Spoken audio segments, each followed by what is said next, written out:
यहाँ आज म एउटा राम्रो कुरा लिएर आएको छु, कृपया हेरिदिनु होला। यहाँ मैले एउटा हरिसिद्धिमा कुखुराको खोर बन्दै गरेको देखेँ। अनि बनाउने चाहिँ हाम्रो भाइ र बहिनी हुँदो रहेछ हैन। अनि एकदम खुसी लाग्यो क्या, मेहनत गर्न नलजाउने हुन्छ नि, एकदमै श्रमजीवी भाइ बहिनी मैले देख्दाखेरि चाहिँ।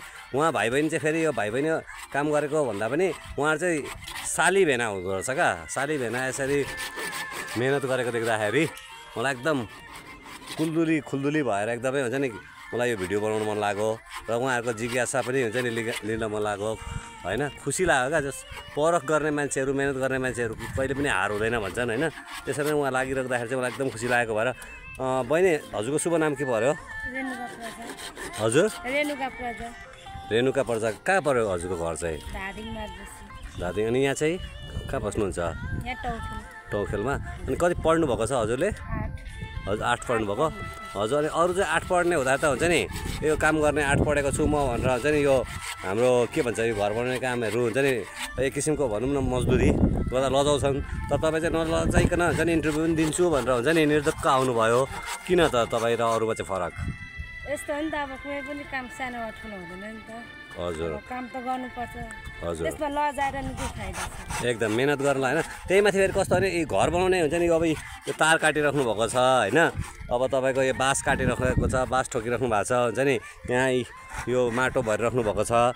यो देख्दाखेरि चाहिँ हुन्छ नि, अनि यो त मेहनती काम हो हैन। सिप पनि आउँदो रहेछ। यो सिप चाहिँ कहाँ सिक्नु भयो त? यो मैले पहिला पनि गरे हो घर बनाउने काम है। हजुर। अनि आउँछ मलाई, सबै आउँछ काम गर्नलाई चाहिँ। एकदम।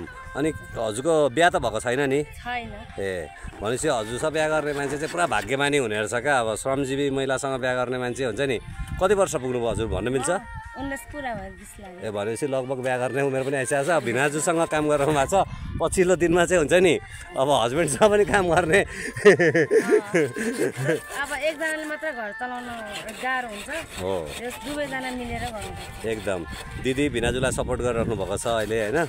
अनि एकदम खुसी लाग्यो है। एकदम तपाईँले यो मेहनत गर्दै जानुहोस्, एक दिन हुन्छ नि एकदम ठुलो मुकाम हासिल गर्नुहोस्, हुन्छ नि एकदम सफलता हासिल गर्नुहोस् हैन। एकदम खुसी लाग्यो। तपाईँको अनि टिकटक आइडी पनि छ होला, बताइदिनुहोस् न त, हुन्छ नि उहाँहरू तपाईँलाई फलो गर्नुहुन्छ।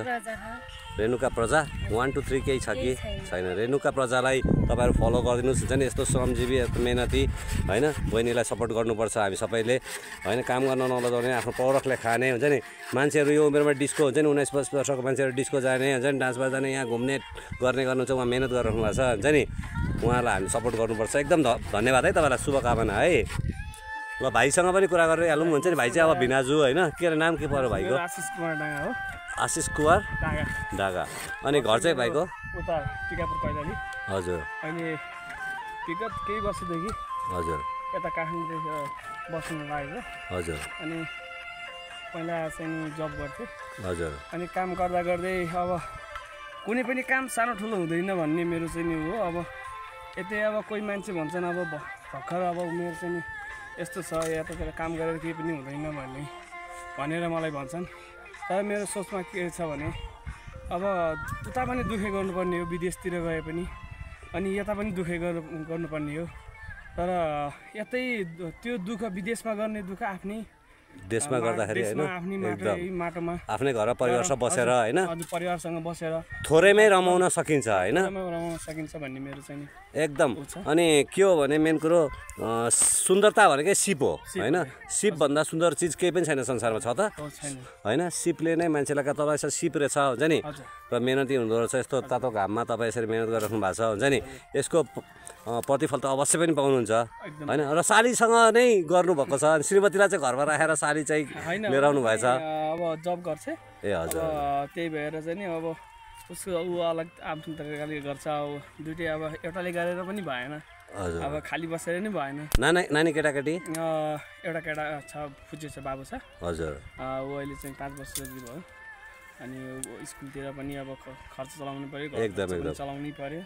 अब हामीलाई त हुन त अब मजाले बस्न पनि सकिन्थ्यो, तर मजाले बसेर पनि छैन। अब एक छाक पार्नलाई भए पनि अब दुःख गर्नै पर्छ भन्ने मेरो चाहिँ नि खास एकदम पौरखी परिवार हुँदो रहेछ। श्रीमान पनि काम गर्ने, श्रीमती पनि काम गर्ने, साली पनि काम गर्ने हुन्छ नि।